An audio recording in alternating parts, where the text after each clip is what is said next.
welcome back. We are continuing with Arkham Horror with all the expansions. Lola gives up her first player token to Leo Anderson. He will start. He will need to move 2 of his sliders. This turn he will come back on the board from Lost in Time and Space. Going to move his sneak to 3 and his speed to 2. Daryl can't do anything this turn because he is lost in time and space. He will stand up, but he will need to move the sliders in order to keep his bust token, and doesn't matter.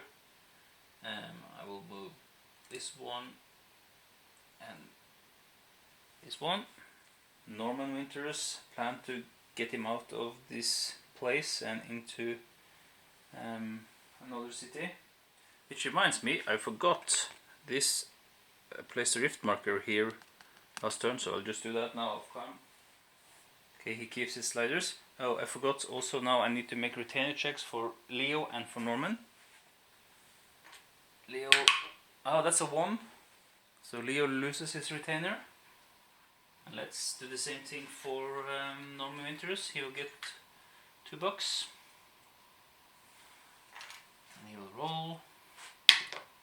Gets a 3, he keeps his retainer. Right, movement phase. So our first player is Leo Anderson. He is returning from Lost in Time and Space, and he can come on anywhere in Arkham. So he has 5 clue tokens, so that means putting him on a gate would be, well, that could be good, because then he can just immediately being sucked through that gate. But I'm not going to allow that. I'm not sure what official rulings are about that, but if I do that, if I put him here, he'll be sucked through it, and normally when the gate opens on an investigator, the investigator is not prepared and will be delayed on the other side. Now, I'm not going to risk that, so instead I'm going to put him at the Miskatonic University street locations, so he can try to go into this gate and close it and seal it. That's Leo. Next is Daryl. Yeah, Daryl is in the same place as Leo was, so he can just stand up. Norman Winters has a move of 3, I think. Yeah, speed of 3. So he can pay $1. I'm just doing that off cam, and he can use 1 movement point and into Dunwich for 1 movement point, and he moves 2 and 3 up to Blackwoods County. Now he's in a position to get 2 more clues quite easily, and I'm just moving Lola, which is next. She's down at the Historical Society. 1, 2. Let me think. She has 4 clues. She is going to move up to Riverton and stay there. So she's heading north to fight these guys. Okay, so that's I'm just trying to do that. Okay, so that's movement. Now we move into encounter phase. There are actually no encounters. There's 1 in Lost in Time and Space, 2, and all the 3 other guys are out in the streets, so no encounters. Oh, that's interesting. And no other encounters either, which means we move directly to Mythos. Okay, that's a very quick turn. And we get this card. Gate opening at the Exoteric Order of Dagon. Oh crap. And there's a clue at Devil's Reef. Exoteric Order of Dagon has 3 clues, and they all gone because the gate is opening there. The Lost Carcosa. Oh no. And a clue at Devil's Reef.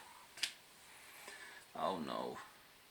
This was not good. I think my last hope is fading. We get a Star Spawn. It's emerging from the gate. So when you open the gate, we need to place a Doom token. Only 2 more to go. And we need to draw a card. Pact card. Reckoning card it's called. What does it say? Each investigator with a bound ally must discard all of his money and items. Luckily, Lola didn't take the bound ally pact. Movement says circles, squares and diamonds. Let's look at this monster. This is a square. In Uptown, square will move black to south side and move twice because it's fast up the French hills. The new monster we got out was a plus sign, so that's all. Let's look for this symbol at the rift. It's here.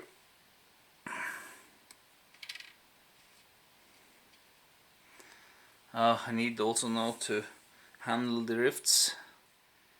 Let's see, the mythos says it's a new weather card, so it will replace the Streets of Flooded cards. Investigator cannot travel between cities using the train station or other depot location while this card remains in play. The rails are washed out in case of following the flood in the city. Now the railway station or the railroads has gone out, so how do I move then? Crap. If I can't use the railway station, how do I get between towns?